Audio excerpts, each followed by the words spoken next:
Yo, what's going on, YouTube? And welcome back to Goal Line Hockey. It's your boy, Kevin Forte, and we are taking a look today in the Western Conference, in particular, the Vegas Golden Knights. Is it time to panic right now in Vegas? The Golden Knights were a team that was supposed to finish at the top of the Pacific Division, which is, what most, statistically speaking, is the weakest division in the NHL this year. And the Vegas Golden Knights are on the verge of not only not getting in the top three in the Pacific, but potentially even missing the Stanley Cup playoffs. So we'll be going over that today. So the Vegas Golden Knights, again, this is kind of an ever-changing thing. So by the end of this weekend, there's going to be different stats here. But as of right now, the Vegas Golden Knights currently sit in the outside of the playoffs right now. They are the first team out of the playoffs, ninth in the Western Conference, with 72 points behind the Dallas Stars, who have 73, and Nashville, who has 78. Now, that doesn't sound too bad, right? Dallas has 73 points, right? We're only 1 point back of the Dallas Stars. Yeah, the more troubling thing is, though, you're looking at a team that has 4 games in hand on the Vegas Golden Knights. The Dallas Stars have only played 62 games this year. Vegas has already played 66. So at this point, Vegas has 18 games left. Dallas still has... Oh no, they have 16 games left. Dallas still has 20 games on the schedule left. Not to mention, right nipping at the heels, who also have games in hand on Vegas. Winnipeg, with 64 games played, they have 2 games in hand on Vegas. They're only 2 points behind Vegas. So they win those 2 games. They're 2 points ahead of the Golden Knights. Well, let's get into more troubling stuff. The Vancouver Canucks, who have 1 game in hand on Vegas, have also got 2 points behind them. So they win that game in hand. They have the same amount of points as the Vegas Golden Knights. So not only is Vegas dealing with Dallas, who is ahead of them, they have teams right behind them that are just primed to take their spot in ninth in the Western Conference and get themselves leapfrogging Vegas into the playoff picture. So now that you've seen the playoff picture, well, a lot of the question is, why are the Golden Knights not very good this season? And you can pretty much chalk it up in one word: injuries. This team has dealt with a lot of injuries throughout this entire season, between the whole situation with Jack Eichel, which he just came back from injury. He was injured again, so he came back from the surgery, then he got re-injured, so that wasn't great news. Mark Stone is out for the remainder of the season. Max Pacioretty's been on LTIR. Robin Lehner, seeming like he's going to miss the rest of the regular season as well. Riley Smith is out. I'm trying to remember defenseman. They just re-signed him, Braden McNabb. There is a lot of pretty notable players in the Golden Knights roster that just aren't there.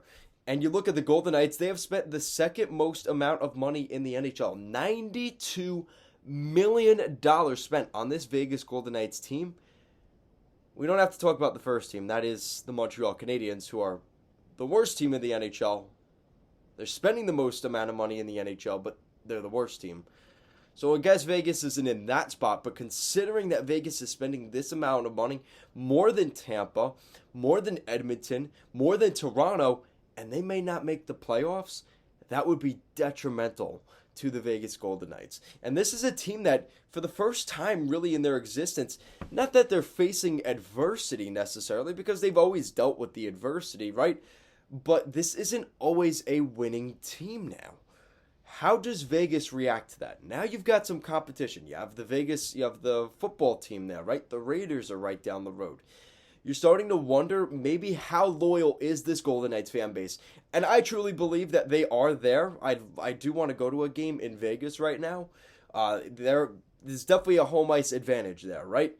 But this is something to consider. And you look at their lineup. I mean, they've got a good lineup. It's the injuries that's really hurting them. You look at their top line. It's Pacioretty, Eichel, and Marchessault. That's pretty impressive. Second line, Janmark, Karlsson, and Dadonov. You could argue that that's where things get a little bit weaker. And then you got their bottom six. Then you go to their defense. And this is where there's some questions as well. So you have Shea Theodore and Dylan Coughlin. Again, I think this kid's going to end up being pretty good, but a young player, right? You're relying a lot on a younger player. Ben Hutton and Alex Pietrangelo. I didn't even know Ben Hutton was still playing in the NHL. If I'm going to be honest, I thought when he left Vancouver, I thought that was that was it for Ben Hutton. Not necessarily. He's a top 4 defenseman right now in Vegas. Not to mention Zachary Hayes and Braden Pakal are playing in that third pair. Again, it just comes down to injuries. When you're without Alec Martinez, Braden McNabb, Nick Hague, those are 3 defensemen. I didn't even talk about the forwards. Like I said, Mark Stone, Max Pacioretty, Riley Smith, and Mikey Amadio, who is on COVID protocol. Like, this is really, it is just a tough spot right now for them. And to make things even worse, Robin Leonard is still day-to-day with an injury, and who knows the status of him. He's been in and out of the lineup here over the past couple of weeks. And again, Logan Thompson has seemingly struggled. I could see the Golden Knights looking that direction this summer, maybe trying to get another goalie. But Yuri Patera is behind Thompson, and it's just, you're going into Henderson at this point, because for a lot of this season, Logan Thompson has been a member of the Henderson Silver Knights, and has practically been the starting goalie there. So like I said, you're relying a lot on the younger guys right now in Vegas, and I don't know, this seems like it's just one of those seasons that you write it off, you chalk it off for what it is, kind of like what the Islanders have done. You write this season off, it was a bad season, and you come back next year, and you see what happens from that point moving forward. So guys, let me know what you think in the comment section down below. Vegas Golden Knights fans, non-biased Vegas Golden Knights, non-biased fans of the Golden Knights. What do you guys think of what the Golden Knights can do? Can they still make the playoffs, or do you think this is a done season for them? Guys, as always, thank you so much for watching, and I will see you again next time.